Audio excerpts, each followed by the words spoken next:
bigat ng kabalalim sa aking bawat paghinga. Nakatitig lamang sa iyo. Naglakad ka ng dahan-dahan sa pasilyo tungo sa altar ng simbahan. Hahagkan na ikapit. Buti sana lang dito na nalagay. Wala na akong Nasaan ang saksakan? Ayan yung saksakan. Dito?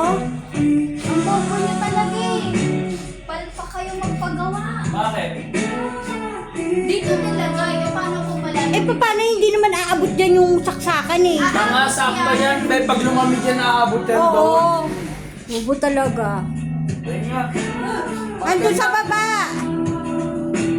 Nasa baba.